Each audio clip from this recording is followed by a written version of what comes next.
let's first take a look at that. As we've been told that there is no solution that is seen after Lok Sabha Speaker's meeting of the party leaders. In fact, government continues to insist that the Home Minister will be replying on Manipur. An opposition demand is that PM should begin the debate. This is in fact coming in after the Speaker, Lok Sabha Speaker, has in fact spoken about the conundrum in both the houses, especially the Lok Sabha. Taking this across to my colleague Payal Mehta, who's joining us on the broadcast for more on this. Payal, today as well, no business in the House, and this is what we are learning through by way of the Speaker, Om Birla. Yes, the Lok Sabha Speaker had called for a meeting of the floor leaders, today at 12:30 in the afternoon to see if some sort of a solution can be brought in. This entire, breakdown of communication can be established again. But, the government has said that, the opposition cannot decide which minister will speak because the competent minister is Amit Shah and he will be replying to the discussion on the issue of Manipur. But, the opposition maintains that it has a prime minister which has to be replying because he is the leader of the government. And the ministers have just briefed us just a short while ago. The parliamentary affairs ministers have said that today the opposition came up with a new demand. They basically said that why did the prime minister speak outside the house?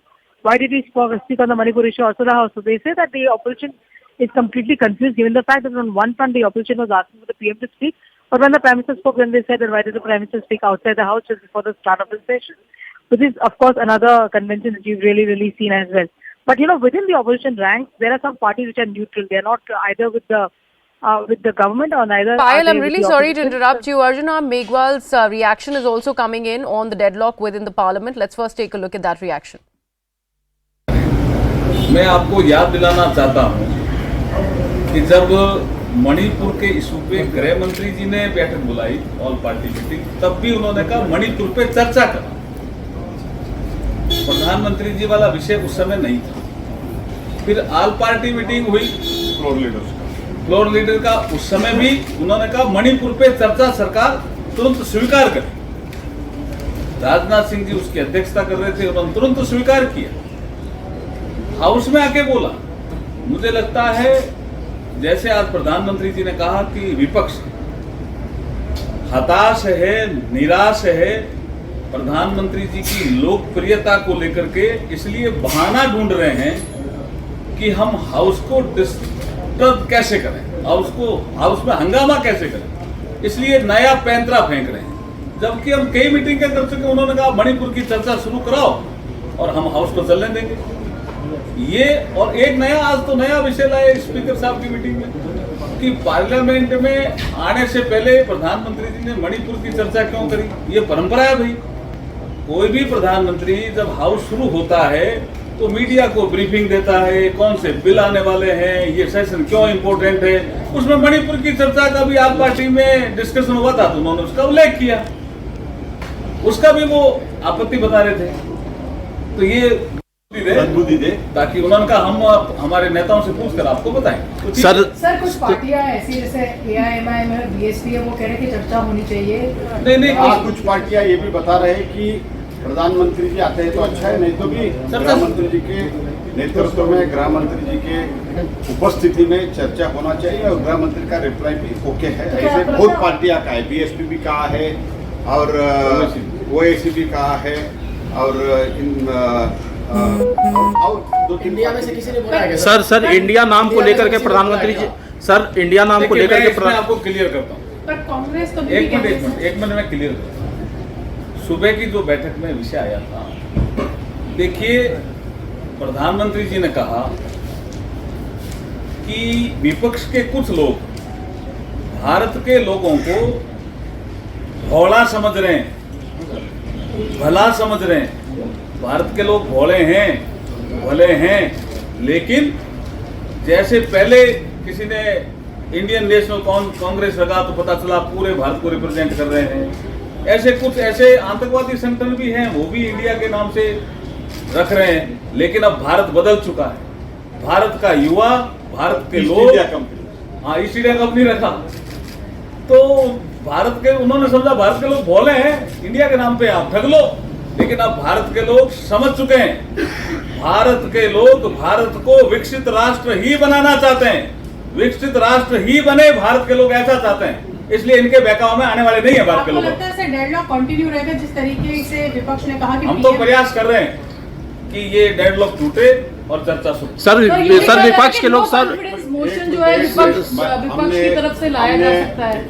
हमने meeting में ये भी कहा, हाथ जोड़ के प्रार्थना करते हैं, बहुत ही बिल है, इम्पोर्टेंट बिल है, सरकार और भारतीय जनता पार्टी और हमारे सभी संसद सदस्य उसको बिना चर्चा हम पारित करना नहीं चाहते हैं।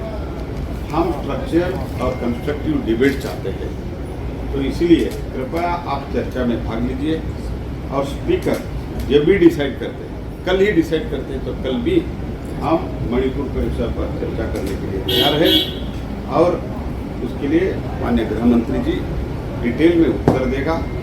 और गृह मंत्री स्वयं 3 दिन उधर गए थे। हमारा MOS पहली बार हुआ है, नॉर्थ ईस्ट में हो और कहीं भी राज्य में, मणिपुर में हो, कहीं भी कुछ गड़बड़ हुआ है, कोई भी गृह मंत्री 3 दिन जाके नहीं बैठे।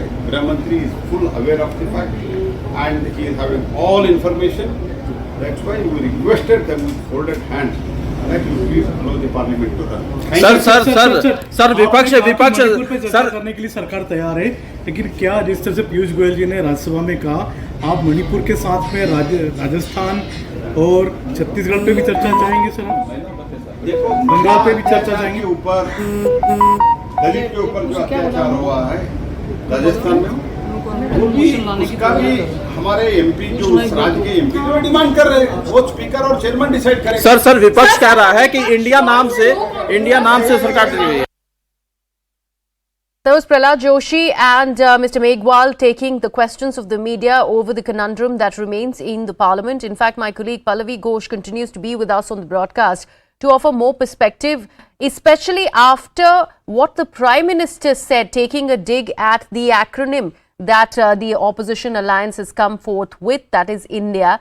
Pallavi, that becomes an important part of the discourse. The Prime Minister is choosing not to speak about Manipur as has been demanded by the opposition, but he did find time in the parliamentary meet of BJP to take a dig at the opposition alliance.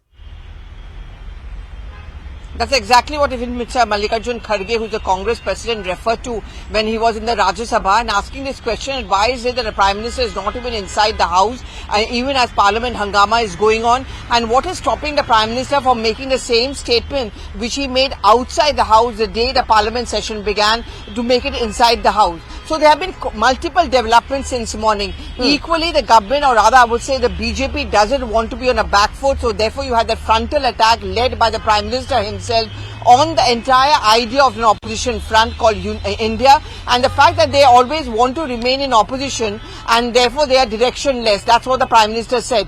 But over here also we saw the kind of exchange of hot words between the chairperson of Rajya Sabha and the opposition parties, especially Derek O'Brien, Chidambaram and Mr. Kharge as well. And also no confidence motion being mulled by the opposition parties in Lok Sabha, because their calculation is that if this notice is accepted by the Speaker, if 50 MPs sign, you will have to have a discussion on the Manipur issue and the failure of the central government. Even if the opposition parties don't have the numbers in Lok Sabha, at least it will force the Prime Minister to speak.